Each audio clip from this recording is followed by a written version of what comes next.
Hello there. Welcome to the Third and 10 podcast, episode 49 now, season two. We are approaching number 50, which is kind of crazy. I'm your host, Nathan Nguyen, joined by my guy, Brian Germinaro. We hope you guys are having a good Tuesday. Um, week 15 of the NFL is now in the books. Damn, it's almost over. The regular season, man. It's so sad. This is always like the Christmas is coming, so like you're distracted by that and you're happy, but like it's like, Mhm. oh, when that's over, football is ending. It's like, what do we Uh-oh. do? Yeah, what do we do now? We have to watch basketball. Oh no! I mean, which is bad, which is kind of bad for me because I'm a Lakers fan. It's things aren't going so well over there Well, in you're good not old. you're not down with the sunset of LeBron James' career and him forcing his son to be on the team. What, that's not exciting enough for you? Nah, man. I need wins, man. I need wins because my other teams don't win enough for me No, to be satisfied. So, but by the time the Super Bowl ends, we're like what, a month away from spring training. So it's not not no. even. Like pitchers and catchers report that week, Oh, okay. so So it's like it's yeah. fantastic. I get to see my A's do what their thing in Mesa, Arizona, as they prepare to play their home games in Sacramento, Let's California, go. instead of Oakland, which is so bad. But otherwise, man, how you doing, man? How was your weekend? Anything Just fun happen? chilling. Okay, you Yeah. watch any games, any Giants games, or did you watch the I Giants watched the game? first half of the Giants game, and then I put Red Zone on. Ah, By yeah. the time I saw Tim Boyle, I'm like, okay, I'm done with this. Who wasn't that bad, and we'll get to that. No, but it's Um, just like I can't sit here and watch Tim Boyle play yeah, this game. fair enough. I Fair enough. have money on other games going on. Let me see what those are doing on Red Zone. Fair enough to me. Yeah, I watched a little bit of it. I think the pain kind of set in when we were already down by like 21 or whatever the case may be. And when DeVito got out, I was just like, damn, I gotta watch this I mean, stuff. from kickoff, you knew this game was going to be over. Yeah. Like when they brought kickoff back in the Giants' territory, I'm like, this is going to be a long game. Now, like, thankfully that drive ended in a fumble, but regardless, the Ravens just got into MetLife and absolutely killed us. And we have a second plane, which I think is going to become a recurring theme until action is taken. Like, I don't be surprised against Indianapolis in 2 weeks. Weeks. 2 weeks if there's another airplane flying over the stadium. So we have Indy and we played Philly. Philly's the And last week of this. We're going to Philly going because to we played Philly. Philly That's right. already. Yep. So So Indy's the last home game, and and they need a that's win to go. If they don't, they'll go 0-9. And like yeah. this is where I'm at right now with the Giants. Like if they go 0-9 at home, like you have to. And I don't want to fire Dable or Shane. I would bring them back next year, but if you end on the losing streak that we're going to end on, if you don't win a game in your home building, like that's an embarrassment. And there's one thing Mara hates is the Giants being an embarrassment. So like they're going to have to fire one of the two, maybe both. And like it's not because of anything they did. It's just that the circumstances just didn't work out for them this spot. Like Mm-hmm. what if Shane and Dable get fired? I hope they get a job somewhere else to get another shot to prove themselves because they should get a legitimate chance to show that they are competent general manager and head coach. Mm-hmm. Yeah, I always, love them as a package deal. Both of them coming from Buffalo, of course, where Shane was the assistant GM and Dable was the OC, and Dable was known to be this quarterback guru because he fixed or not fixed, but helped Josh He Allen be unlocked successful. Josh Allen, I think would be the Mm-hmm. better word. Because like Yeah. Josh Allen was that boomer bust prospect where it's like he could be really good or he could just flame out in a couple of years. And Mm-hmm. Dable figured out how to do really good with him. Yeah. Unfortunately, he couldn't do that with Daniel Jones, and now he's forced to start Tim Boyle. Yeah. He has no choice right now. So we'll get into all the Giants stuff and NFL Week 15. We'll talk about Josh Allen being a clear favorite for MVP as well after what was an outstanding performance against Detroit, who I really, really feel bad for. And I'm sure a lot of you guys, Brian, including yourself as well, you feel bad for them too because of the amount of injuries, especially to Oh one my key god. player. We'll get to Mm-hmm. later on in the show. But first, kind of an apology segment to start. Um, So here's the thing: whenever I'm free, especially after work, when my friends are on, shout out to Casey and Miguel. Um, we play NCAA. We play Ultimate Team. Oh, Um, and it's not that serious. Like it's oh, all obviously not. No. obviously funny games. So we won. We were in the regular season, so you have to win 5 games in the regular season before you can go into the playoffs. So we won 5 games, all three of us. Fantastic. We got into the playoff. We won 3 playoff games, I think. Yeah, 2 or 3 playoff games. We were 1 win away from the playoff. And it was the national championship though for the other team. Just because you're 1 win away from the national championship yourself doesn't mean that you can't play someone else for their national championship. So we had a chance to Mm. upset them.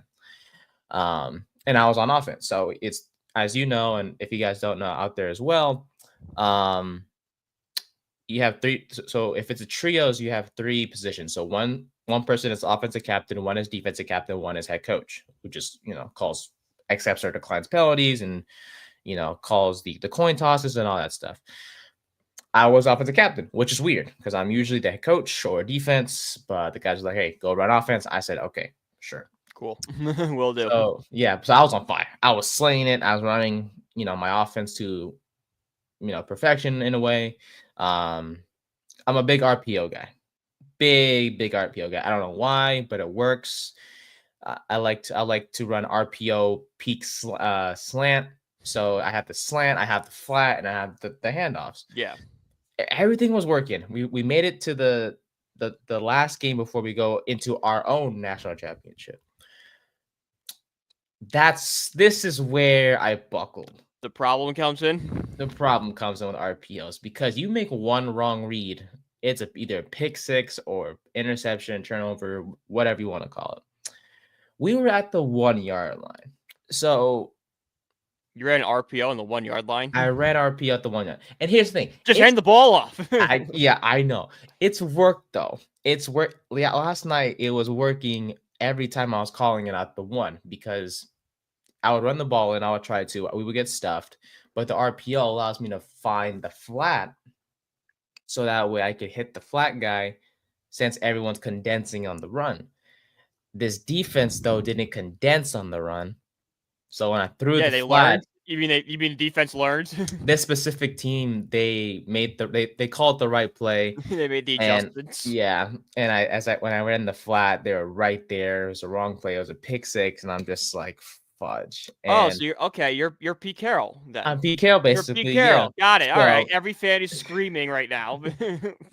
it was terrible, but um, yeah.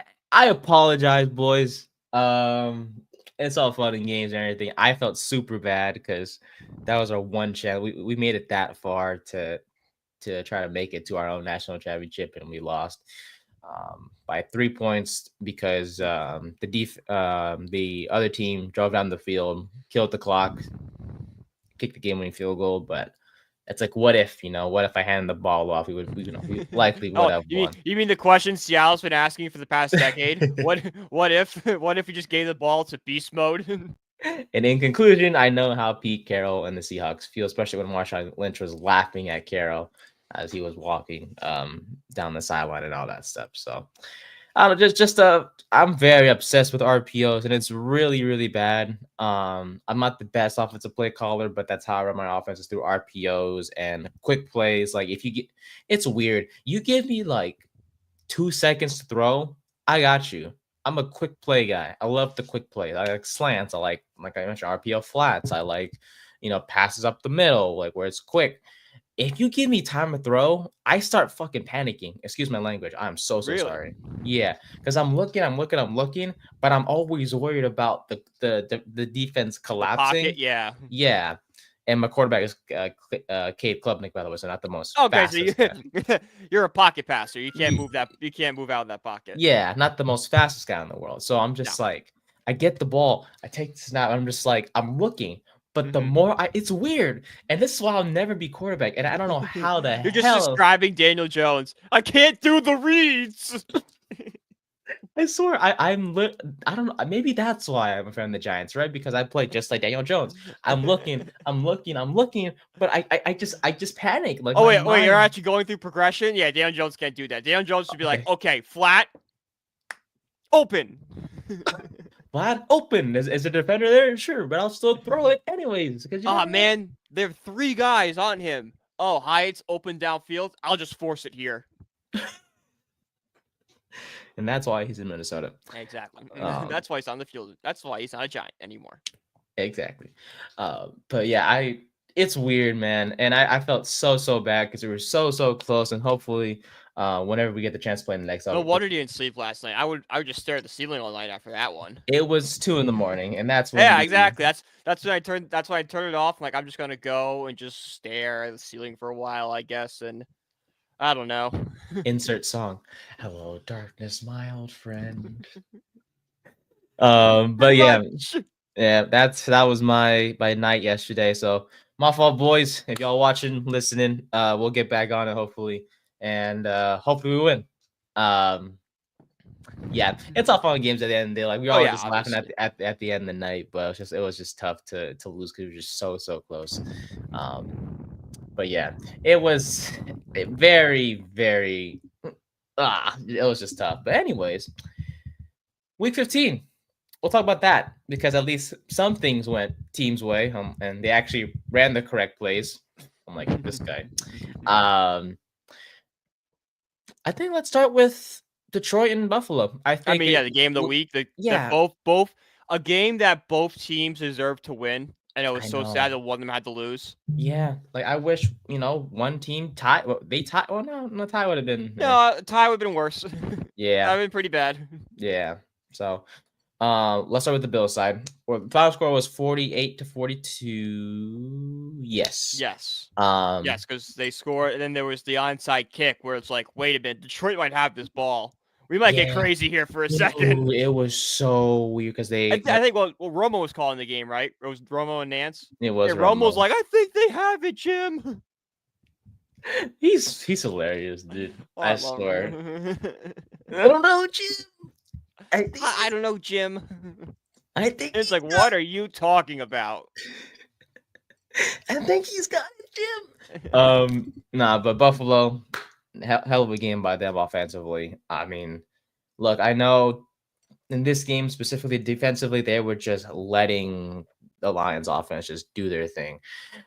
But when you have Josh Allen on the sideline, you're all good, man. Yeah, Josh you're. Allen, he's the MVP favorite. I mean, I don't know what else to Yeah. say. Mm-hmm. I Yeah, think for it's what he's done with the Bills and from like what he had going into the year, because I think a lot, myself included, expected this drop off because of the loss of Stephon Diggs and not really having the wide receiver number one. We all went back to, well, without Stephon Diggs, Josh Allen is this quarterback, and we've only seen him be that quarterback. Is he going to like regress to that? But mhm. no, shout out to him. He's just without Stephon Diggs, he's gotten better as a quarterback, and that's just Yeah. all the credit in the world to him making the most out of I wouldn't say a bad situation because they had talented guys at receiver. They just didn't have the legit wide receiver number one, and they still really don't. Like Amari Cooper is a nice piece, but he's not a wide receiver number one like Stephon Diggs was. Shakir's a nice piece, but again, not a wide receiver number one. But the fact that he's been able to do this and basically lead the Bills to being the best team in the AFC with this roster, it's all the credit in the world to him. And I Mhm. know like Lamar Jackson gets a lot of like, oh, it should be Jackson too. Yeah, but Jackson has Derrick Henry in the backfield, Zay Flowers, Mark Andrews, Isaiah Likely. It's a lot easier to be a very successful quarterback when you have like, a super team on offense. Yeah, Josh Allen, 362 passing yards, and like you mentioned, that's without Stephon Diggs Gabe this Davis was season. a big guy for him for years. Yeah, Like Gabe Davis, the guy in fantasy, everyone always expected to take that next step and never did.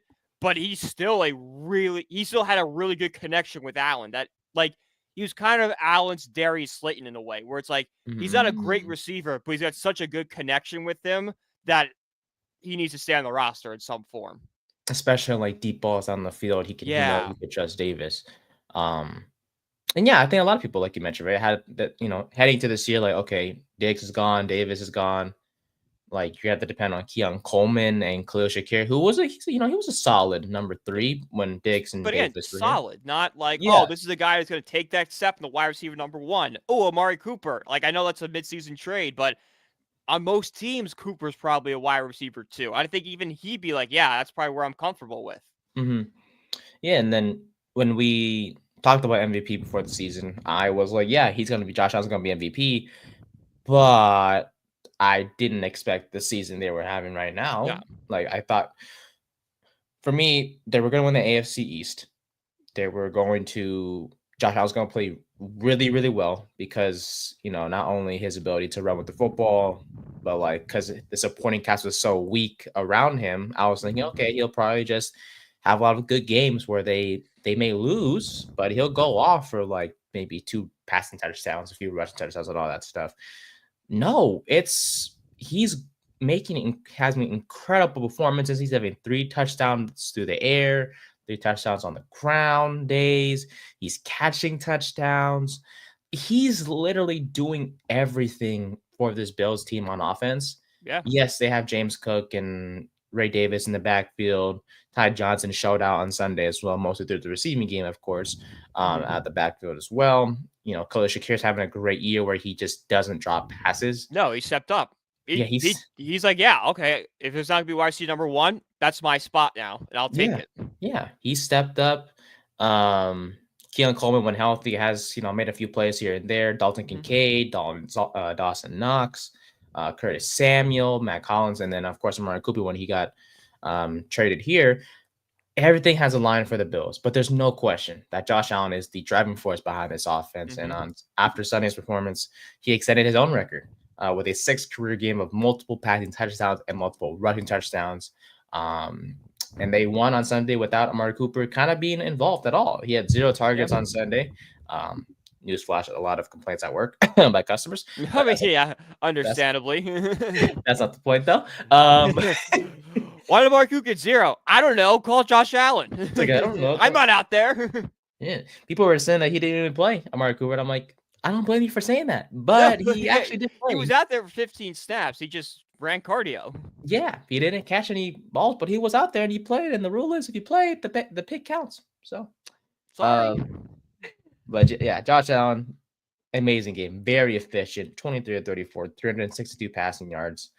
James Cook, led the way in rushing with 14 carries for 105 yards as well. And yeah, Josh Allen was amazing despite the fact that the receivers, none of them got over 100 plus receiving yards, except Ty Johnson, who I just mentioned is the running back, 3rd string running back to be exact. But the Lions were running a lot of man coverage, and that allowed Ty Johnson to kind of just sneak out of the backfield, Josh Allen to find him down the field, and Johnson was getting like multiple 20-yard plus receptions. It was outstanding. He had an outstanding game, I should say. Johnson did. So overall, Buffalo's offense good. Buffalo's defense not so good, and allowing 42 points. Yeah, that's the one concern you come away for a Bills fan. Be like, ooh, I know Detroit's got good offense, but we gave up 42 points. Like, what are you gonna do when the Ravens come to town? That's something that would be concerned. Because you would say the Ravens' offense is better than Detroit's offense, or at least they're similar enough. True, because you have to be careful, especially. Actually, I do have a lot of. I guess I kind of have confidence in Buffalo in terms of the run defense because they did enter Sunday's game allowing about 4 yards per carry against the Lions, though, which, as we all know, have the duo of Montgomery and Gibbs. They allowed like 3.2 yards. Yeah, Sonic and Knuckles. It was 3.2 yards per carry against Detroit that they allowed. So the run defense was really good by Buffalo on Sunday. And we'll get to Detroit actually just right now because they may have lost, but they played really, really well. Jared Goff he went crazy. They were down like 21-0 at one point. Like, I was kind of in and out of the game because I was at work and stuff, but like they were down like by multiple touchdowns at multiple points in this game, and they rallied back, which I think just shows how great of a coach Dan Campbell is. And it's like, hey, we're not out of this game yet. We're a great team. Let's go out there and just play our style, and we'll get back in it. And that's exactly what they did. Yeah, they were down 14-0 in the first quarter, came back in the second quarter, put up 14 points of their own. Mm-hmm. It was 21-14 at halftime, and it was just back and forth scoring wise. And, shout out to Jared Goff, man. I love Jared Goff, Yeah. former California Golden Bear quarterback. Yeah, he was very, very good. 494 passing yards, which is insane for him because there's been days where he puts up like 89 yards and then all of a sudden goes off for days like this. It's weird what the stats that he's putting up and stuff like that. But 5 touchdowns on the day. Amon-Ra St. Brown had 193 receiving yards, I should say, on about 14 catches. And this is despite because according to reports, he had food poisoning and he's still going out there. The Michael Jordan flu game. Woo, he was really, really good. Jameer Gibbs was good in the receiving game. Sam Laporta had 111 receiving yards. Like this offense played really, really well. But unfortunately, the injury bug, and I don't know what it is.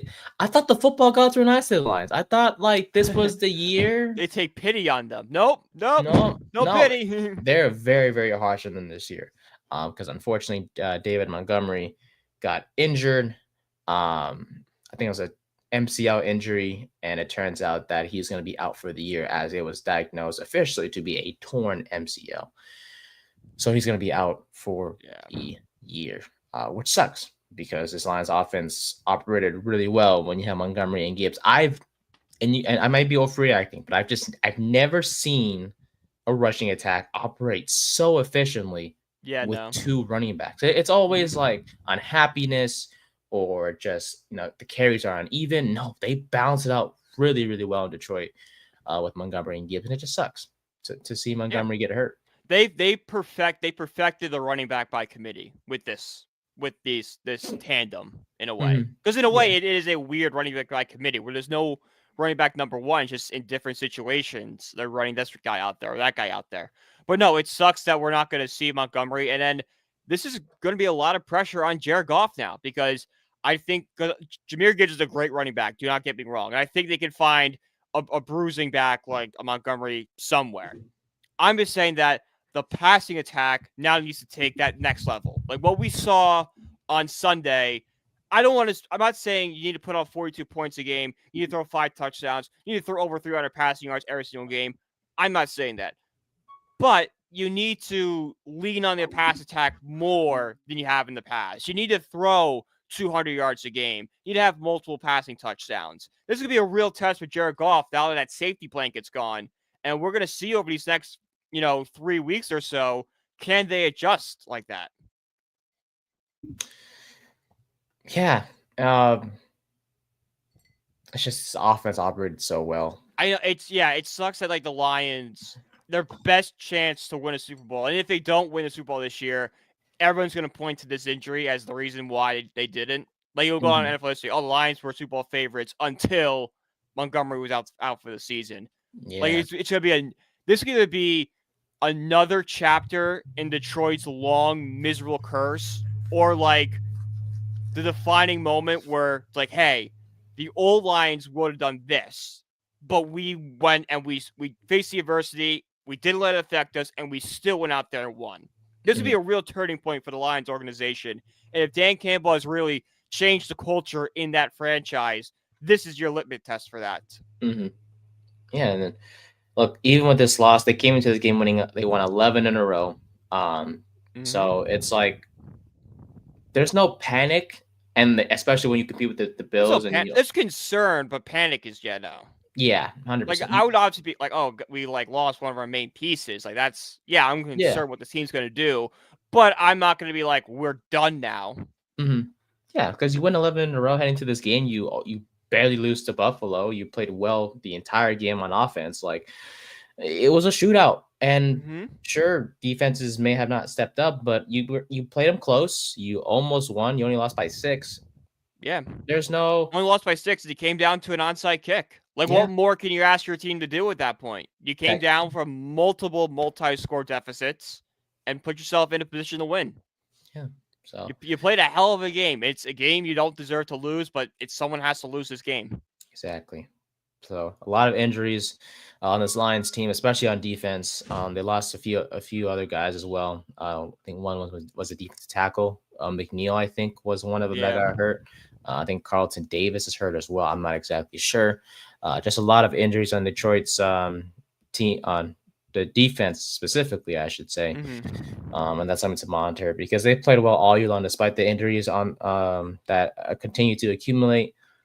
But it's just tough to watch this team Yeah. just crumble injury wise, and Mm-hmm. hopefully it doesn't take a huge Hopefully it toll on them. stops. Like, don't think anyone else big out. Like, this Exactly. team is like they got duct taped together. Do not break their back. Nope. I And don't. they're, You don't think the NFL is begging for the Detroit Buffalo Super Bowl right now after watching what we just saw on Sunday?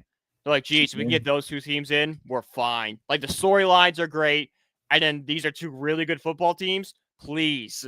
exactly. Plus two teams that definitely are owed a Super Bowl after what the Yeah. their past that they've gone through. Because we don't It's want two to. fan bases that everybody loves. I feel like Chiefs fans, like, it kind of wore off. Like, they were like, when they first started winning, it's like, oh, good for them. They haven't won in a while. Now it's like, we're kind of over you. Yeah. Everybody hates Eagles fans. Like Detroit and Buffalo, it's like, oh, Detroit's like the lovable losers. They're the Cubs. The Bills are these crazy people that love the Bills more than life itself. I'm gonna feel good for both sides, whoever wins this. So Hmm. it's a it's a win for America at that point. Exactly. We'll all get to enjoy the game Yeah. There's not along gonna with. be like, man, I don't want the Eagles win because I don't want to deal with their fans all off season. It's like, oh, Detroit won, good for them. Oh, Buffalo won. Hey, way to get to the big game and finally win it this time. Exactly. So I honestly hope this is a Super Bowl matchup, and it may not be the shootout that it was, No. like we saw this past Sunday, but at least we have these two teams in the Super Bowl if that were to happen. Because I swear, if we see the Chiefs in there, or the Eagles, or definitely not the Niners anymore, which we'll No, the talk Niners about. have fallen. The Niners are Yeah. done. Ooh, boy. We'll talk about them a little bit in just a bit. Speaking about the Chiefs, though, they won on Sunday, blah, blah, blah. But the biggest Shocking. story, yeah, the biggest story is Patrick Mahomes. Got hurt in the fourth quarter, was limping Got off the carted into the field. locker room at one point. Yeah, he is considered week to week. He should be good to go against Houston, according to reports. But um, look, you beat the Browns. Congratulations. Okay, Yeah. you beat a guy with a team with Jameis Winston at quarterback. Hallelujah. Good for you. Still concerning. Oh, Still obviously, I'm concerning. still concerned. Yeah, it's The Chiefs have clinched the playoff spot. Didn't they clinch the division too? Like they're done. They're wrapped up. Like it's I, just seeding at this point for them. yes, it is seeding at this point. They're in the playoffs. It's just a matter of Yeah, where they'll be placing. yeah. Everything for them is wrapped up. But I'm still concerned that this team is not that good. Like I No. know they have because they've had so many weird wins and just lucky bounce. It's like they can't keep getting all the lucky breaks. Eventually, it runs out. Mhm. Eventually, they're gonna get a field goal that doinks and doesn't go in. Yeah, like that. The was it last The week, right? Chargers one, yeah. Yeah, just Eventually, it's gonna doink and come back. Like every field goal does, that hits the upright. when it hits upright, it goes out. It doesn't just Mm-hmm. bounce in to But be like good. these phantom penalties are just not gonna get called at one point. Like you can't rely on this.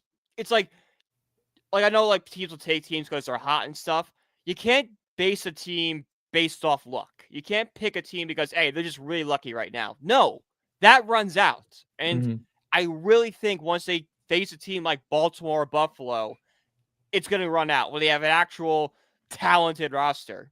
Exactly. Yeah. And of course, the Chiefs roster is super talented and stuff, but the guys they expected to step up have not stepped up in the way like you expect Travis Kelce to have a big year and he's done nothing. Nothing. 4 catches, 27 yards. He's just, I don't know, dude. I saw some Chiefs fans like he's just saving himself for the playoffs. I'm like, all year he's been saving himself for the playoffs. That's the stupidest thing I've ever heard. It's 15 weeks. It's It's like, just guys, no it's week saving. 15. I think you would turn it on by now. Yeah, like like LeBron, 0 dark 30, or he turns it on late in the year. Yeah, We exactly. are late. We are in We are December. we are in December, folks, and like we December. haven't had a Travis Kelce game all season. Yeah, there has been no, because usually he has like a game where he goes up for like 3 touchdowns Yeah, or it's like, oh, whatever. Yeah, like if he had won a game like that, I'd be like, okay, yeah, there's Travis Kelce. He's still there. He's just not in it this year. And like maybe when the season gets more serious, he'll turn it up. There's been no signs this year that he's gonna put that extra level on. I don't Yeah, care how successful this Chiefs team has been in the past. You gotta look at the results this season. What has Kelce done?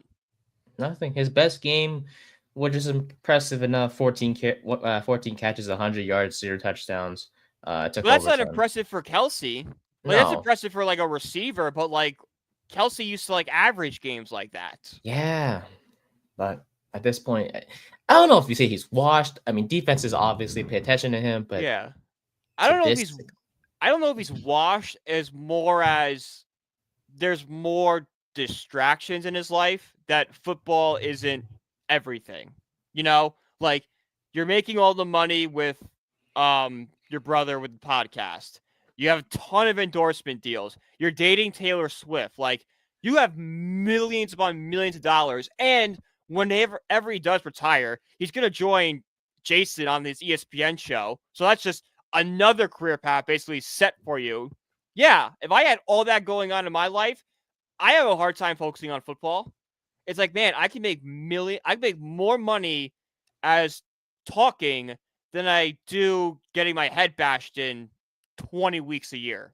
hmm he has a I good think I'll go more personality. that route. Yeah, he has a good personality. Obviously, a funny guy. Yeah. He's been a successful NFL player with multiple Super Bowls. Mm-hmm. Now, He's had a great career. Like it might yeah, be time to just like hang up the cleats and it's like, hey, let's remember you when you were on top. Let's not have this drawn out where it's just like, man, he's progressing every single season. hmm Don't make so us feel bad for you at one point, you know? because it just kind of tarnishes Yeah. his We career in a remember way. more of like, oh, he was a great player, but man, those last few years were ugly. Yeah, but like if this is the year he goes out, Yeah. let it be the year. Like, okay, he had one bad year. And then like it was a bad year, but Yeah, like it was one bad year, but he was still on a really good Chiefs team. So exactly. it's So, just kind of like it's easier to forget about. mhm. And with his struggles recently, the Chiefs offense just isn't operating like they're used to. Mahomes Yeah. only had like 159 passing yards on 19 of 38. 2 touchdowns though, which is fantastic still, whatever. But Xavier Worthy hasn't, really looked good at all as much as because I think his first 2 weeks were really good, but like since then hasn't really Yeah. woken up per se. And losing Rashid Rice is a huge loss for this It team because he was doing so was, well. yeah, he was. So now they're stepping up on like with or guys like Juju have to step up, which not the best option. Justin Watson has to step up at times. It's just Hopkins needs to step up. Hopkins. Yeah, he didn't really do much He's on not Sunday been either. what everyone thought he was going to be. Maybe he's a guy that's questionably washed at this point. Like if we're Mhm. going to question anyone on the Chiefs teams being washed, it's DeAndre Hopkins. Yeah, the move to trade him wasn't like it was big news across the NFL. Like, oh, the Chiefs finally have a receiver number one. Yeah, but Because of there's a his name. reason. Yeah, there's It's a his name reason why. value. There's a reason why Tennessee was willing to trade him away. Like he Yeah. wasn't doing that great in Tennessee either. So, uh, Mm-hmm. yeah, overall, I just want to point out that game specifically. Not the Browns, they lost. Whatever. I think they're moving on to a different quarterback. I think for next Sunday to DTR. Yeah, that I'm not makes sure. sense. I mean, like, see what you have in DTR until Mhm. like, all right, like, because you know what you have in Jameis Winston. You're kind of stuck with Deshaun Watson. It's like, hey, could DTR be a potential future for this franchise and an answer? Let's give him a run here and just see. See how Because it goes. we're not making the playoffs, so it's might as well just test it out. Yeah. So, but overall, the Chiefs don't look. They won Sunday. That's great. They have the Houston Texans next Saturday actually, which is really Saturday. weird. Yeah, the Chiefs are playing on Oh. Saturday and then playing Wednesday. The 4-day break. Ooh, man. No wonder they were complaining. I heard they were complaining about how it's not fair that they had to play 3 games in like 10 Yeah. days or whatever. Like this one, I'll give it to the Chiefs. This is a little unfair. You guys got to play Saturday and then Wednesday, and then Yeah. Good. Deal with like it. I understand why the NFL wants it. They want the game on Christmas, but like guys, if it's a Wednesday, maybe take Christmas off this year. Yeah. Make us want football, Mm-hmm. Hey, sorry, they've had a lot of success already. Let them deal with some adversity. Like they'll figure Oh it no, out. I'm not crying for them, but I get it. It's like, okay, they're gonna take a beating these next 10 days. Oh yeah, 100%.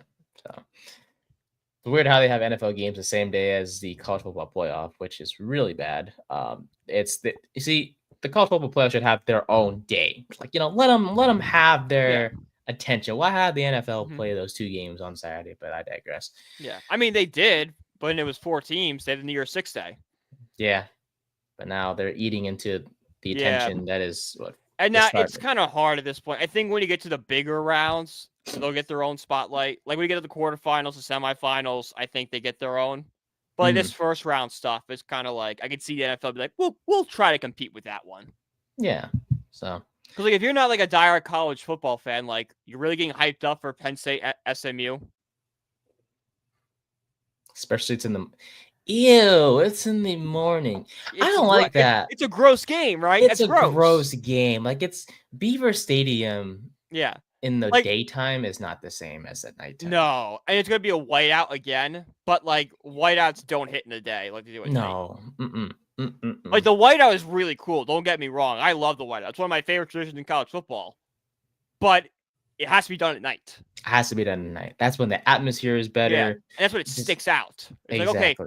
Like, okay, everything else around the stadium is dark, except for this entire stadium where everybody's wearing white. Mm-hmm. And now it's in the daytime at noon Eastern, and it's just be like, okay, look at this. I'm like, this is just weird. Like, no, they should have planned it a little bit more better. But that's college football for you. Yeah, that's factors out of their control. I bet you they had this planned for weeks. Like, okay, if we make the playoffs, we're going to whiteout because we're going to surprise everybody and get hyped up. And they obviously didn't choose to be put on at noon. Yeah, true. But all right, looking at the rest of the NFL, we'll touch on the scores, but there's a few games more they want to touch, especially the Giants game, of course, as always. Bengals beat the Titans 37-27, keep their playoff hopes alive. Packers they need a lot of. They feel like the Giants in 2012, when it's like this team is very clearly not making the playoffs, but if all these teams lose, they could make it.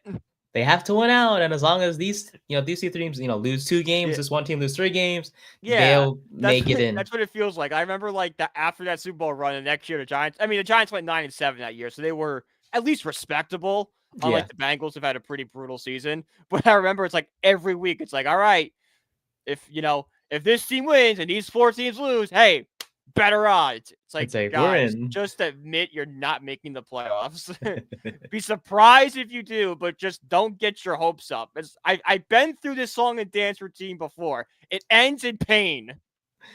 The worst thing that you have to root for for your team is having to root for other teams to lose because you just don't know.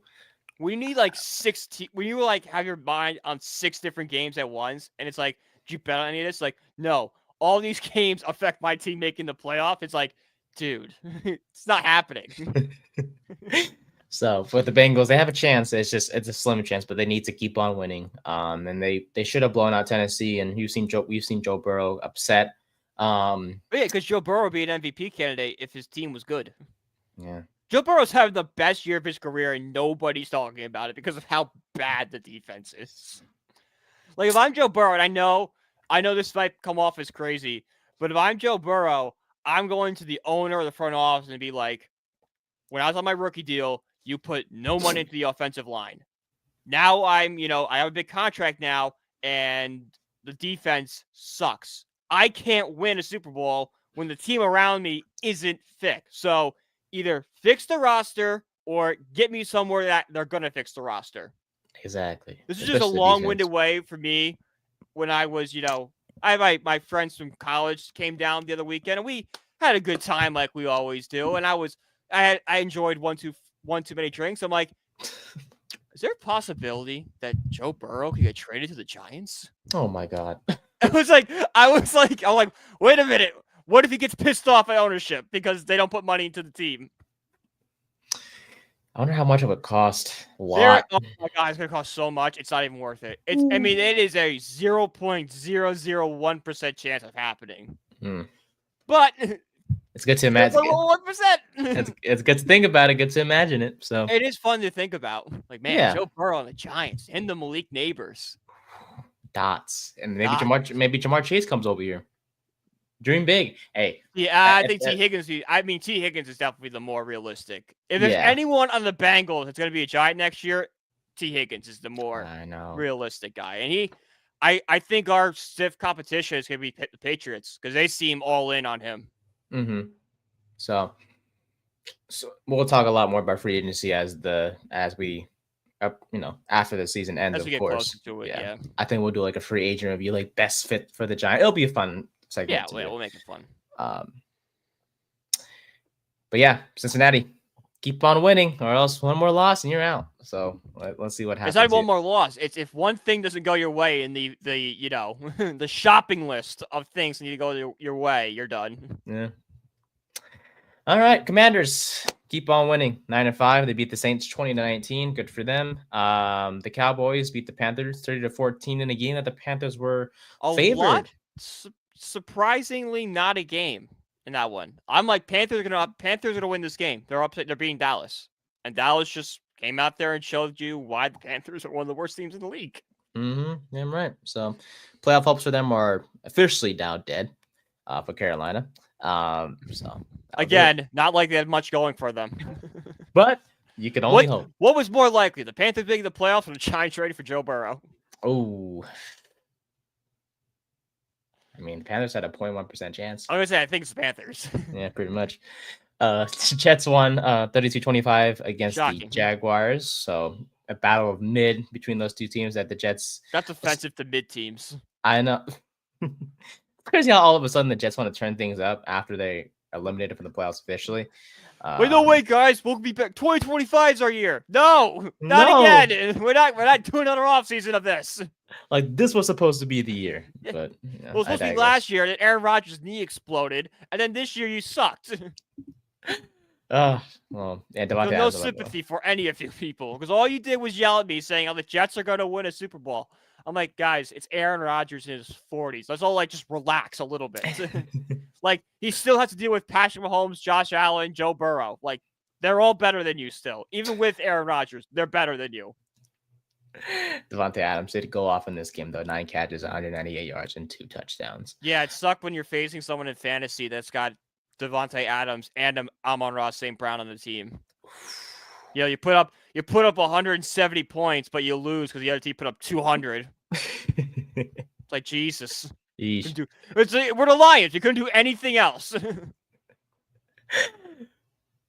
Sometimes it's just bad luck.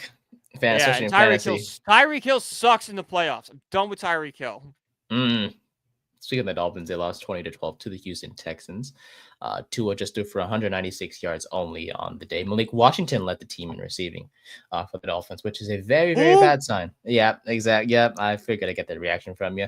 Yeah, Tyreek Hill has not looked the same at all this year whatsoever for Miami. I mean, like, it is the year. Well, remember Tyreek a couple years ago said that I only have 2 years left in the league, and everyone was shocked by that. I understand why you said that now. Yeah, does not look the same Makes whatsoever. Sense. He lost a step. Mm-hmm.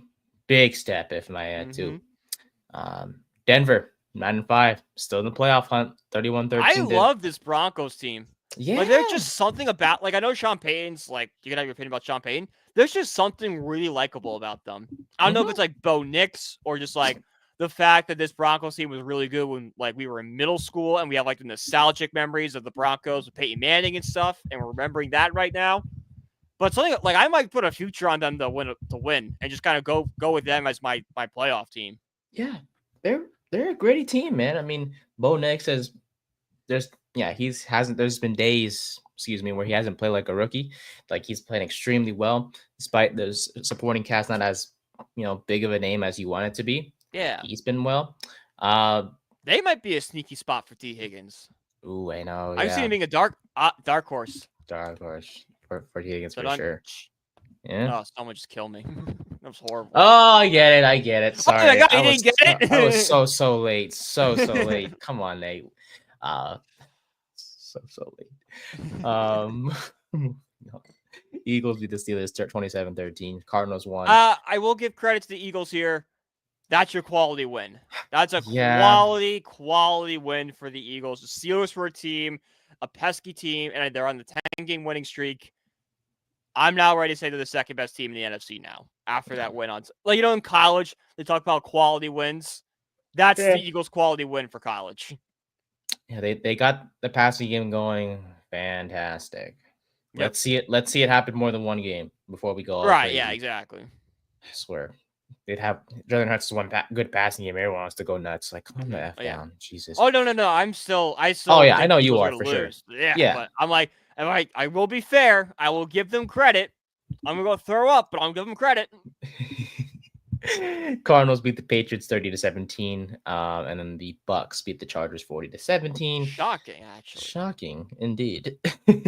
Packers beat the Seahawks 30-13, and then on our Monday Night Football, for some reason, why can't I? Oh yeah, the Bears lost to the Vikings. The Bears lost, and then the Falcons beat the Raiders in also another battle of mid 15-9.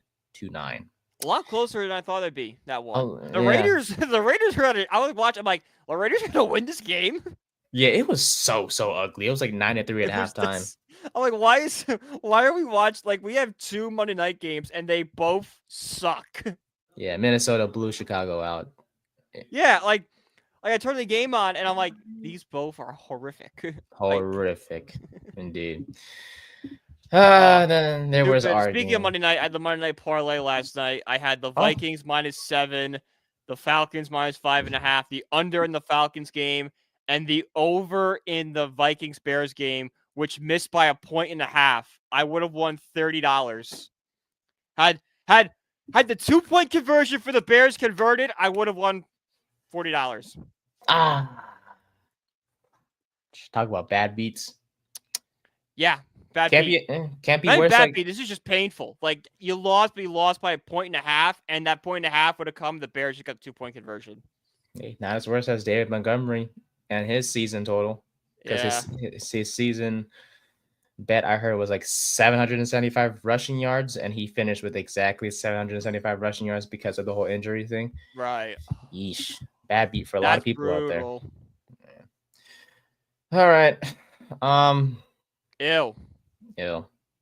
We'll keep it short because we have college football to talk about. And the Giants suck. Okay, they suck. I said it in the open. We suck. I don't trust Joe Shane anymore. Not because of anything. I just want change. Okay, if you're gonna go 0-9 at home, I don't care how bad Daniel Jones was. This roster was so bad that even when we moved on from Jones, we still couldn't win a game. Yeah, we're competitive. We're competitive against bad teams. Anytime this team faced anyone that actually had competent offense, we got our doors blown off. So this is not a good roster. Neighbors played well. 10 catches, 82 yards, touchdown, which is great, right? Tim Boyle came in and played okay. He looked like a competent quarterback back there. But I'm not. Yeah, there's no. Where's Kayvon Thibodeau? I don't know. He's repeating his thing of just being inconsistent. He's I think Talking Giants had this. He's a 250-pound linebacker that plays like a 275-pound linebacker. He just doesn't play for his weight. There's just times where I just don't know if we're gonna bring him back on that 5th-year option. We're not bringing back Evan Neal. No. For sure. I would not be surprised if Thibodeau got traded this offseason. Because I think he has value, and I think we could get something good for him. I think we get a day 2 pick for Kayvon, which I know is it sucks he was a 5th overall pick, but recoup the asset. Get something for this inconsistent guy and try again. Yeah, because you're stuck with Burns, and Burns has been fine this year. Yeah, no complaints. I have what's he got 8 sacks now? Mm-hmm. He had a really good sack in the first half against the Ravens, and I think once the defense gets better, he'll get better. But Kayvon Thibodeau is just nothing.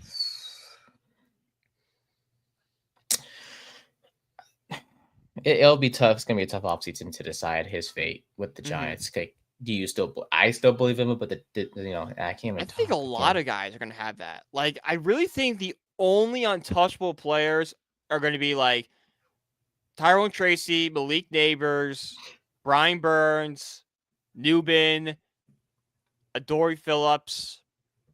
Kind of it. Thomas. Yeah, Thomas. I could see Thomas potentially getting moved because of the injuries. But he's our best left tackle. He's the best.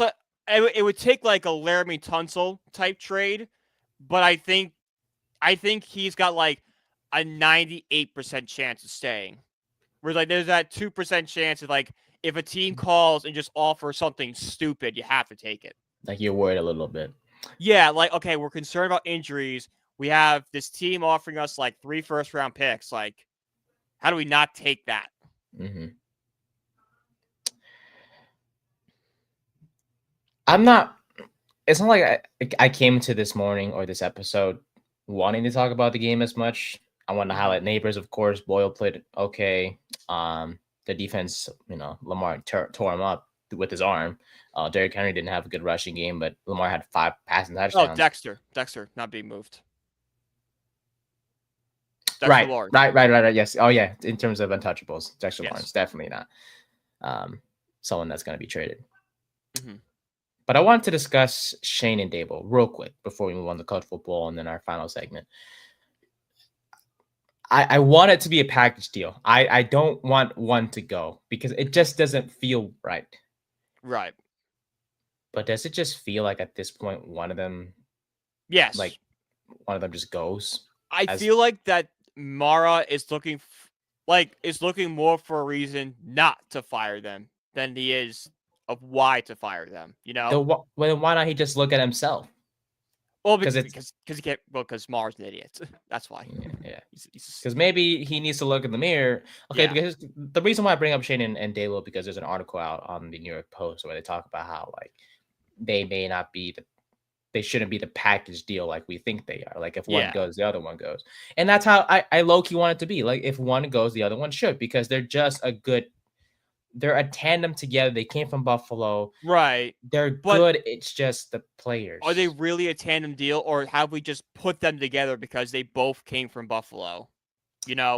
Like, yeah, I'm sure they have a great relationship and everything. I'm sure they know each other very well.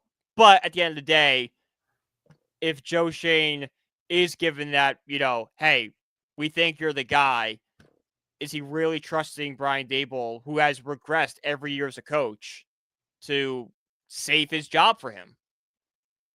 Like, I think moving on from Dable would be a lot easier than moving on from Joe Shane, because you could bring in a Mike Vrabel and be like, okay, you're going to run the team. You can run a locker room. Dable, there's serious questions if he could be that kind of locker room guy. Like, we saw it in the Bucs game. He lost that locker room after the whole Daniel Jones thing. But I found Dable because yeah, I'm like, I can't fudging talk, Jesus.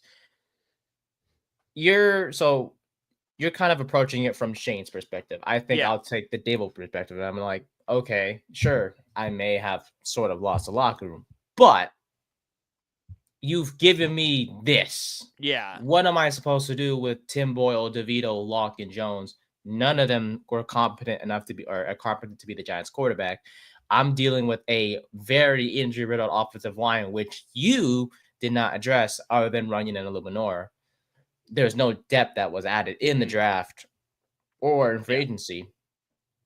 We lost Saquon Barkley, which I won't even get into because we have Tyrone Tracy, and I'm not complaining whatsoever. Yeah, it kind of that evens out in a way. Like I know Saquon Barkley's a generational back in Philly right now, but like if he's on the Giants may win one more game, 2. Mm-hmm. And plus, defensively, we're awful. Yeah. Both guys have made questionable decisions all year long. From Shane, and this is just an example, Shane releasing Nick McLeod. Why the fudge would you do that? Because now we have no corners. Dable with his questionable play calling at times.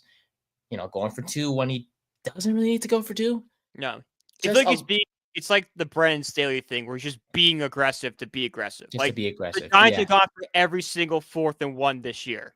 Like Mhm. I love that aggressive style, but like pick your battles. Like, Exactly. okay, it's 4th and 1. We're at, our own 42. It's the first quarter. Hey, let's just punt it off and just see what the defense can do. Yeah. So I want it to be a package. I want both of them just one or two more years. You have to Mm-hmm. let them have their guy. I understand, like, why should they have their own guy if they can't even operate? So what do you want? Yeah. I'm not asking you. I'm like, what do you fans out there want? Because if we let's say let's go back freaking 4 weeks ago. Let's say they're on a 4-game winning streak. You know what? A lot of us would still be upset. Why? Because we're not tanking for a quarterback. We are at this point tanking for Yeah. taking for a quarterback. So what do you want? Do you want to win or do you want to lose? You can't have both because Yeah. at the rate we're going, we're doing a fantastic job at landing ourselves a quarterback. We need to keep losing. And as much as it hurts, as much as we see the planes flying and all that, I know Joe's sitting up there and it's a little sweet and he's watching and he may look upset and he may be receiving this criticism. But he knows that if they keep going at the rate they are, they will get their guy. They will. Yes, he's yelling on the sidelines and all that stuff. Like, and people are making fun of him, like, oh, just your weekly Dable fake yelling, getting mad at his team. But even he knows he's getting his own guy. John Mara, if you're smart enough, and I swear to God, because I'm an advocate for keeping both together. Yeah. Because that is the smart move to do if you're Mhm. Mara. The issue is that you have your sorry ass, excuse my language, that's my second cuss word that I'm going to use, my second cuss word pass on the day. You look at the scouting department around you and you got to stop with your family members running this team. Yeah. You cannot keep, depending on McDowell, your son-in-law, because Mhm. he's your son-in-law. I Yeah, don't. yeah, he's your son-in-law. You don't think that's John Mara's voice in that room. Like when John Exactly. Mara's not there, it's him. Yeah. Like, do you think McDowell Yeah. was the one who came up with in the Hard Knocks, like, without Saquon, what's our offense? No, that's basically Mara telling McDowell, hey, Yeah. mention Like that you don't think in those meeting. guys talk on a daily basis? I Yeah. get like McDowell, say whatever if McDowell was a free agent, there is not a single NFL team that signs him to be a scout. Nope. Nope, I because know. you know what? Because he's a nepotism hire. Exactly. And then also Chris Mara is his son. Chris Mara, yes, I forgot what he does, but he was fired. I think. Oh, thank God. I think there was. I think it was Chris. There was a Mara in like a very high role, and when Shane got in, he was like, "Get him out." Yeah, he was fired, right? Chris Mara. No, he's still on the team. He's a Chris, Yeah, gosh damn it. what is he? He might just be on the business side of things. So Senior personnel consultant. So he does deal with player So he's personnel. dealing with players. Yeah. Yeah.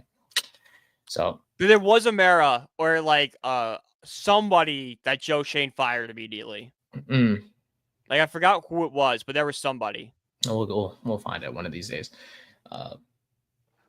But yeah, if Mara's smart, you keep these two together. Oh yeah. I understand people are asking for his. Oh, go ahead. I'm sorry. No, I was just kind of I think the reason why we Giants fans are calling for Dable and Shane's head is because they're just so tired of losing. Like back in 2017 when we went 3-13, that was supposed to be the start of the rebuild. We brought in Dave Gettleman, we brought in Pat Shurmur. That's when we should have started rebuilding. We had a chance to take a quarterback. We took Saquon Barkley and tried to milk everything we had left Eli Manning. If this was a smartly run organization, this is nothing against Eli Manning at all. Great quarterback. But when you have a high pick like that, in a quarterback-rich class like that, you take a quarterback. Especially when your quarterback is 38 years old. I don't care how long he sat behind Eli for. He learns the game, and then he goes in. Instead, the Giants try to continue to win, and it pushed the rebuild back. And it just kept going back and back and back until finally in 2022, it was finally, okay, Now we rebuild. But then we made the playoffs.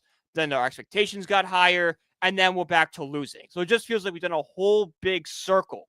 And now Giants fans are impatient. It's like, hey, we've been rebuilding for like 8 years now. When is it going to be we're winning?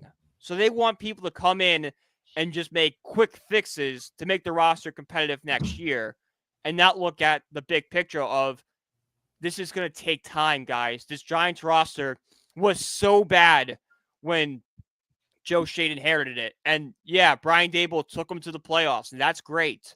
But that team definitely overachieved and won a lot of one-score games they probably shouldn't have.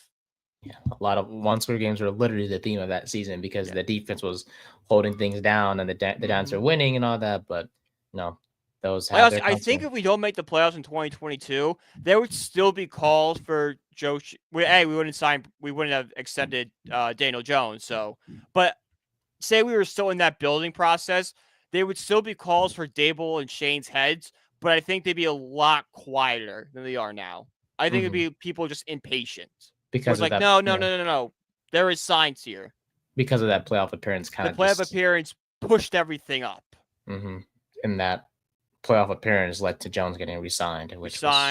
You could make the argument that the 2022 playoffs, no matter how much fun we had that season, was the worst thing to happen to this franchise in the past 10 years. True. Because when Shane and Daboll came in, I think everyone in the fan base was like, okay, we're committed to the rebuild. And then they won, and it was like, oh, actually, we're going to win now. Yeah. So if I'm Mara, and I'll say it again, you better keep these two together. I know it's bad, but you have to realize this is the best thing that needs to happen for the Giants right now. It's just to keep losing. Does it suck? Of course it does. Will you lose your final home game? I hope so. But you're competing with the Raiders for that number one pick. And if you're Mara, you do not want any stress about having to worry about, okay, well, if they get Ward, do we get Sanders? If they get Sanders, do we get Ward? No. Let them pick their guy. Let keep on losing.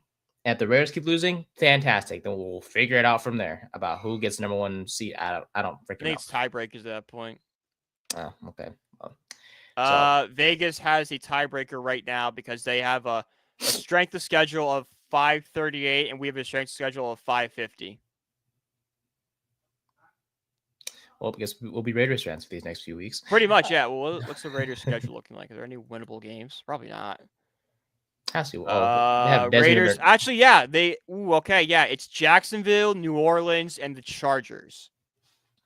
They could win a game there. Just one. All we need is one. Jacksonville or New Orleans. They could sneaky upset them.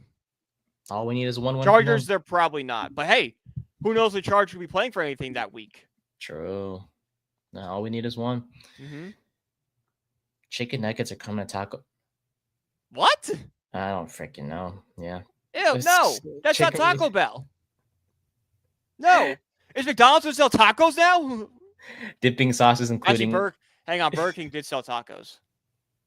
Ew. When was this? 2017-ish. It was funny. We have a family friend, and they have one of their sons was younger at the time. He was probably like second or first grade. And he's like, I want to save up for $1 and buy a Burger King taco. So he saved up, got the $1, took one bite, and goes, I wasted my $1. Too weird. I'm like, oh, that makes me feel bad. Like, I'll give him a new $1. Waste some money. Waste some money on a Burger King taco. So yeah, they tricked the 6-year-old. Of course he's gonna think it's good. It's like, why would you trust? Doesn't understand how fast food works. Jesus. Quick update.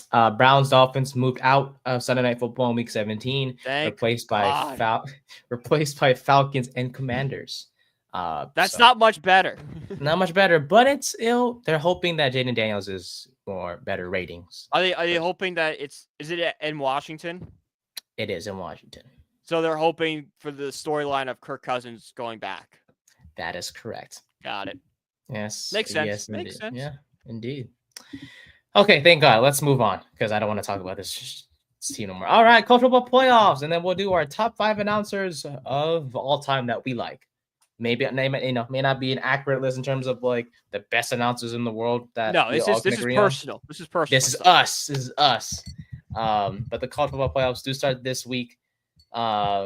Super exciting time, especially for Brian, of course, because your boys are in after a weird season where you guys lost to a very weak FBS school, which I forget their name now. NIU. Please, NIU. Thank you very much. The panic button was pressed in a way, but you were like, we may have lost, but as long as we win out, we'll be fine. NIU went on to be another ranked team, which made your case even better. You guys won out the rest of the way. Went out, and that just won out. Won in dominating fashion. We beat our opponents by an average margin of victory of 18 points, and we beat teams like Army and Navy, who are really respected this year and like had their best season since World War II. We beat a Georgia Tech team that went on to beat Miami and then go to like multiple overtimes with Georgia, which we crushed them, and Georgia Tech is beating Miami and almost beating Georgia. That's pretty impressive. Mm-hmm. So the resume got a lot stronger for us down the road. Yeah, and congrats to you guys. Obviously, a hell of a season. It's not over yet, as you guys face. We still got work to do. Yeah, you guys still got Indiana. How do you feel about this game? Is there any, I guess, keys, expectations that I'm really confident in this team because they've overcome adversity all year. As long as this defense continues to play lockdown the way they have, like, don't repeat the USC performance. Just lockdown D, and then just hope Jeremiah Love is healthy, and we'll run with the Price and Love connection. We're running down their throats. Okay. All right. And Ryan Leonard can't throw stupid turnovers. He can't throw stupid passes. He's got to be smart. So this Friday, you guys Friday night. So Friday night. Friday Night Lights. I like that. I like how that's the only game on Friday. That's it's a standalone. Yeah. Yeah. So I have Notre Dame in that one. Obviously, I know Indiana had a great season, but they had a weak schedule this year. They didn't beat anybody, and when they played somebody, they got crushed. When they played Ohio State, they lost. So definitely expect Notre Dame to pull this one out. In terms of the Saturday, though, SMU and Penn State at 12 p.m. Eastern, like we mentioned earlier. Weird one. Weird one, but I'll take Penn State in that one. Take Penn State as well. Clemson and Texas. Weirdly enough, not very confident in Texas. No, me neither. I think it's gonna be really close. I haven't seen the lines yet because I'll look at that on Thursday. But I think I'll take Clemson with the points. Yeah. I think Clemson. I think Texas will win, but I think Clemson will cover. I think Clemson wins outright. I just don't believe Quinn Ewers after what he played, he played his last game. It just, I can see that. Yeah, I'm very confident. I just don't really trust Clemson either. I think it's more of what it is I just don't trust them. I don't like the way they've played. Like, they just kind of snuck into this playoff because they won the ACC. They didn't win that, they wouldn't be here. So Texas will win the first round and then lose next round. I think Clemson, they beat Texas, they beat Arizona State, so they kind of sneak into that top four, but I think they lose in that semifinal. Clemson does. So I do have Clemson moving into the top four, just losing when they get there. So the winner of SMU and Penn State takes on Boise State on December 31st. The winner of Clemson, Texas takes on Arizona State. The winner of Ohio State, Tennessee. Oh, we didn't touch Ohio State yet. I got the Buckeyes. Same as you? Yeah. I want to take Tennessee, but I love Nico. I just do not trust him yet. Yeah. He's still so young.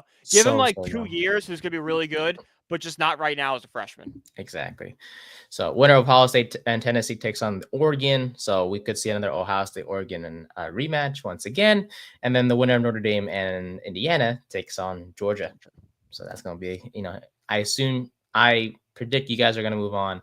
It's just, can you beat Georgia? We'll have to see. I think we could beat Georgia on New Year's too. This is not an impressive Georgia. This isn't the Georgia team of the past. This is not an impressive team.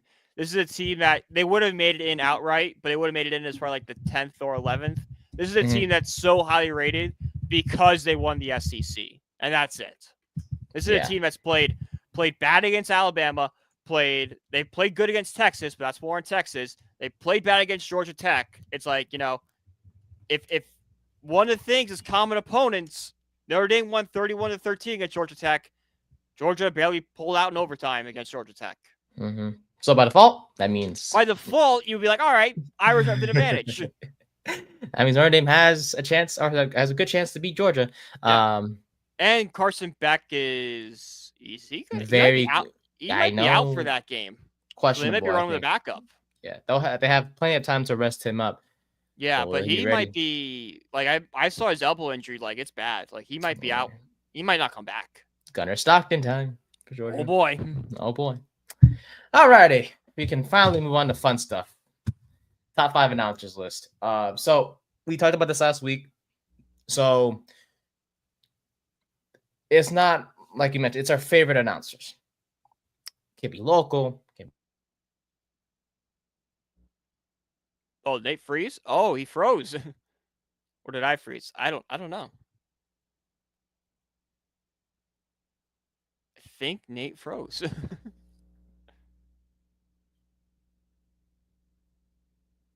let's text him and see what's going on.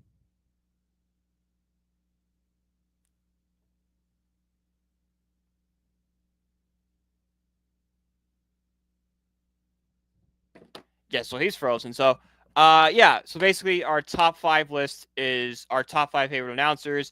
It's either, you get the local guys, like, when you're watching, the MLB team, NHL team, NBA team, you have the local broadcasters, the guys that, invite to your house every week and do that. Or you have like the national guys when you watch the nationally televised games or, the football games.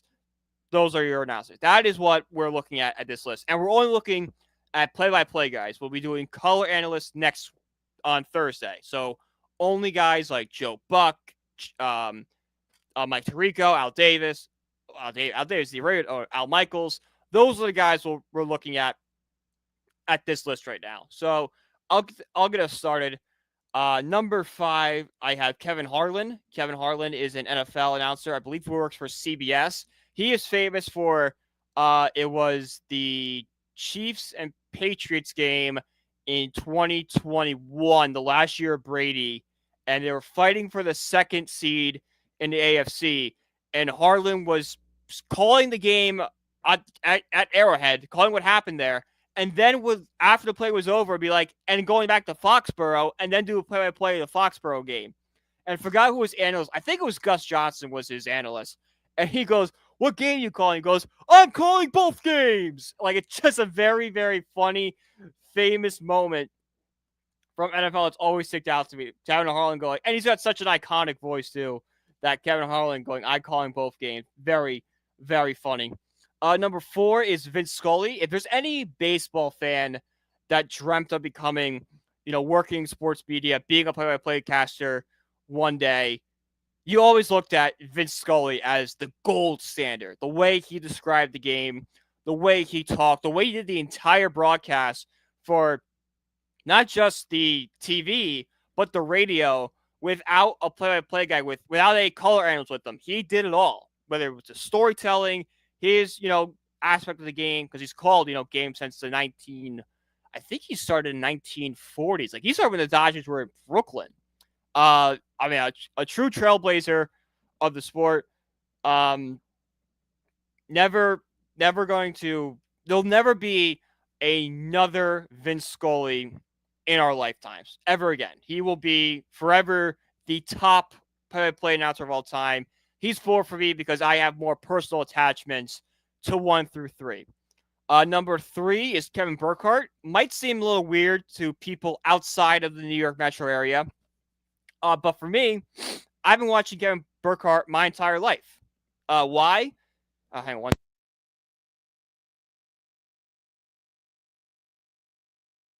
Sorry, I thought I had to sneeze there. It didn't.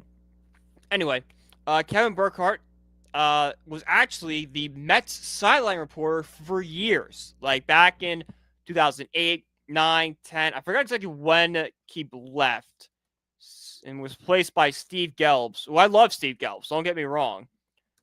Steve Gelbs took over in. He was at MSG 2014.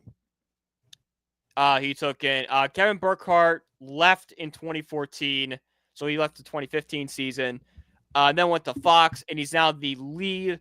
Hey, Nathan's back. Is he? Can you hear us? Nate, Hello? we're good. Yes? All right. Are we? I have no clue. Yeah, I can hear you, but No? your voice is really off from your lips. I knew it. I knew it. All right. I'll be back. Yep. So Nate's not back yet. We'll get him in a few more minutes. Well, back to Kevin Burkhardt. Kevin Burkhardt is now the lead analyst on Fox with Tom Brady. It's very funny seeing like how far he comes. Like growing up, I've watched his entire career. I watched him when he first started with SNY. I watched him be that play-by-play guy. There are great videos online. If you're ever looking for a laugh one day, Burkhardt was the Mets sideline reporters when they were building Citi Field. And every game they would have, or like every few games or so, they would have the Citi Field update. And it was Kevin Burkhardt talking to the Citi Field construction people, kind of like a man on the street type video about how the stadium was progressing. And at the end, it's just very funny watching Citi Field be built like that. And I think they're still up online on YouTube. Go check those out. And now think about watching what he's doing, because he's kind of being like funny and stuff during it. Imagine him as Fox's lead play-by-play guy. So that's a little funny. Sticking with the Mets at number 2, I have Gary Cohen, the current play-by-play voice of the Mets on SNY. Was on the radio WFAN with the guy who's number 1 on my list. If you're a Mets fan, you know who that is. But Gary Cohen, the voice of my childhood, been watching him my entire life. He is a Mets encyclopedia. He always has a great way of calling the game, and him playing off with Howie, with Ron Darling and Keith Hernandez, always brings a smile to my face. And then number 1, without question, rose the ranks here, because I think if you had asked me about this list 4 years ago, I probably would have said Gary Cohen was first, and this guy was second. But over the years, I've grown to like him more. And number 1 is Howie Rose. Howie Rose is the radio host of the Mets. He's been doing it for, I want to say, since like late 80s, early 90s. He was on FAN when the Mets were on WFAN. He went with him to WOR. He's now on WCBS, which is now like the Mets Odyssey radio network. Like, it's not WCBS anymore. I think actually ESPN bought that, and now he's on that, but it's all through Odyssey now. Odyssey owns all the big radio stations and whatnot. But Howie Rose, there's just something about the way he calls a game, the way he tells stories during the game. He's very similar to Vince Scully, but in a Mets sort of way. Like, I remember like during like the pandemic in 2021, when I was still in college, going to college at home and living at home. I had a part-time job. I would work, let's say for class at like 8 in the morning, get in my car, get to school at 9, go to classes, then drive to work for my shift at 11:30, and then it would end at 8 o'clock. So, I was out of my house for 12 hours a day for most days. And I would always feel this sense of calm when I turned my car on and Howie would just start talking to me. It felt like a friend welcomed me after a long, hard day of working. We just relax and watch the Met game. So that's why Howie's number 1 for me. A lot of famous moments with Howie Rose. And the fact he's a radio guy, I get all his calls from the playoff runs, the big moment like the Mike Piazza home run after 9/11, them pushing the pennant. You could just hear in his voice how much the New York Mets mean to him. So that's why number 1. So quickly to go again: 5, Kevin Harlan; 4, Vince Scully; 3, Kevin Burkhardt; 2, Gary Cohen; and number 1, Howie Rose. So that will do it for the 3rd and 10 podcast. Oh, are we good? Are we good? Yeah, we're good. We're good. Fuck you, Xfinity. That's my I was just about to close the show out, but I just finished my list, so perfect. Oh, well, thank you. Well, thank you for... So I will run it back and listen to what your top 5 was. I'll say it right now. It was Kevin Harlan, Vince Scully, Kevin Burkhardt, Gary Cohen, and Howie Rose. That was my 5. Okay. Sounds good to me. Yep. Yeah, I'll run mine through quickly because first, I do apologize for my internet issues. So yeah, this is going to be fun to edit back. But number 5 for me on my announcer list is Chris Carey. He was the part-time A's main broadcaster this year after the whole fiasco that happened last year with I forgot his name. Crazy. He's a young broadcaster, but his energy was great calling the A's game, so he was fun. Number 4 is Tom McCarthy of the Phillies broadcast. Love him and John Kruk when they're together. It's super funny when they call Phillies games, so that's super fun as well. Number 3 is Kevin Burkhardt as well. I know he was on your list. His energy too. Yeah. Outstanding. Mets sideline reporter before he was Fox's guy. Oh. From like the early mid 2000s to 2015, he was the Mets sideline reporter. Oh, yeah, that's how he got to start. The more you know. Yep. Gus Johnson, number 2 for me. When he calls college football games, it's super, super energetic. Like this guy is just out. He just comes up with the most like randomest. Like, you got barbecue back there? They didn't invite me. Like just random stuff like that. Love him. And then number 1 is Joe Davis, Dodgers announcer. But I love him for his, when he calls games in the playoffs for the baseball, the NFL games as well. Whenever he calls a game, it's just super. I love hearing him. He's a good play-by-play broadcaster for sure. So that's my top 5. Chris Correa, Tom McCarthy, Kevin Burkhardt, Gus Johnson, and Joe Davis. And I'm going to keep it short. I will talk about more, but the internet might go down anytime soon, so we'll just save that. We'll save our future conversation for Thursday. So we'll talk a little bit more about college football playoffs on Thursday as well. I'll talk more about the NFL and some other top 5 analysts. We did play. We're doing analysts on Thursday. Fantastic. We'll do analysts on Thursday then. So yeah, you can follow us on our social media. Brian at BrianPG1016. You can follow me at Nathan_Nguyen24, and you can follow our podcast page above at Third and 10 Pod on all social media platforms: TikTok, Instagram, and Twitter. For that being said, episode 50 is on the way on Thursday. So we hope to see you guys then here for that. And we got a lot more topics to discuss on Thursday as we approach week 16 of the NFL season. For Brian, I'm Nate. Thank you guys so much, and we'll see you guys in the